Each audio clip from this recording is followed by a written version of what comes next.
মুখলধাৰ পুৰা বৰষুণ দি আছে, তাৰ মাজতে এয়া ঢালাই কাম চলি আছে আৰু আমাৰ খুৰা ঘৰত আজি ঢালাই 2 নম্বৰখন চট ঢালি আছে। তাৰ কাৰণে আজি আকৌ খানা বনাবলৈ মোকে কোৱা হ'ল। এইফালে দেখিছেনে কিমান কষ্ট কৰি আছে আৰু দেখাই আছোঁ। এইফালে দেখিছে গৰমত মানুহ কাম কৰি ভাগৰি পৰি গৈছে। এইফালে যা যোগাৰ হৈ আছে, পিঁয়াজ চিয়াজ আলু চালু কাটি, আৰু এইফালে কেৰাহীত মই তেল দিলোঁ। এতিয়া মই কৰিবলগীয়া কামখিনি কৰোঁ। প্ৰথমতে এয়া এচৰীয়া পিঁয়াজ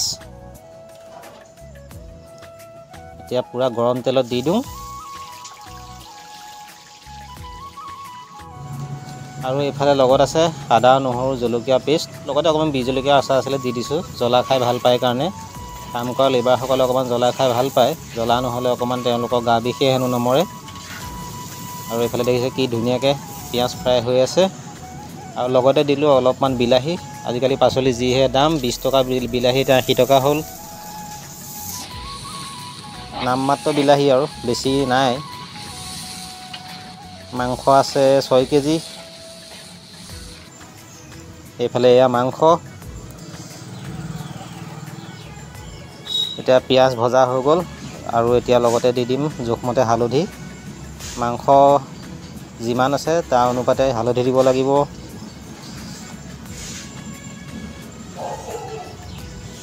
এইফালে দিলোঁ হালধি আৰু হালধিখিনি তেলতে দি দিলে মাংসৰ কালাৰটো ভাল হয়। আৰু লগতে দিলোঁ এয়া কাশ্মীৰ পাউদাৰ। ই ধুনীয়াকৈ মাংসটো এইফালে মিলাই ল'লোঁ আৰু এতিয়া দি দিম আমি মাংসখিনি। বতৰটো বেয়া, চবফালে বৰষুণ দি আছে, জেগাবোৰ গোটেই লেতেৰা পেতেৰা হৈ আছে, বনাবলৈ জেগা নাইকিয়া হ'ল।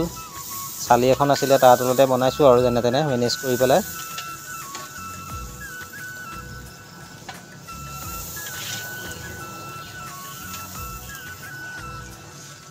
এইফালে মাংস ফ্ৰাই হৈ আছে আৰু এতিয়া দি দিম ওপৰতে কাটি লোৱা অলপ পিঁয়াজ।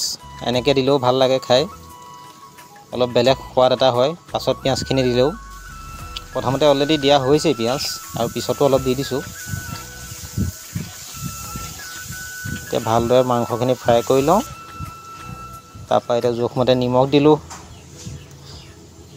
হাতেৰে নিমখটো নিদিলে অনুমান কৰিবলৈ দিগদাৰ হয়।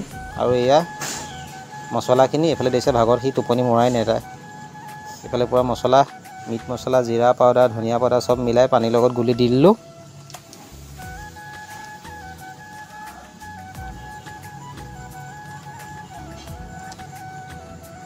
এইফালে আমাৰ মাংস হৈছেগৈ আৰু জুইত বনাইছোঁ যেতিয়া মাংসটো পটাপট হৈ যায়। আৰু মোৰ অৱস্থা দেখিছে, গৰমত গোটেই ঘামি জামি অৱস্থা একদম কাহিল হৈ গৈছে। এই গৰমত মাংস বনোৱাটো ইমান সহজ কথা নহয়। এইফালে দিলোঁ আলুখিনি আৰু এইফালে দেখিছে কাম কৰি আছে। এই গৰমতো মই মাংস বনাই আছোঁ আৰু এইফালে ইহঁতে পূৰা কষ্ট কৰি আছে। এওঁলোকৰ লগত কাম কৰাটো ইমান মুখৰ কথা নহয়। আৰু এইফালে মোৰ মাংস ৰেডি হৈছে আৰু অলপ পাছত ভাত খাব পৰা হ'ব। মাংসটো কেনেকুৱা লাগিছে আপোনালোকে কমেণ্ট কৰি জনাবচোন।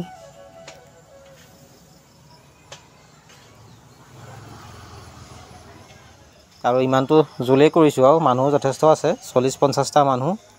আৰু এইফালে এওঁলোকক খাবলৈ দি দিয়া হ'ল আৰু এনেকুৱা 2-3 কুটা খুৱাব লাগিব।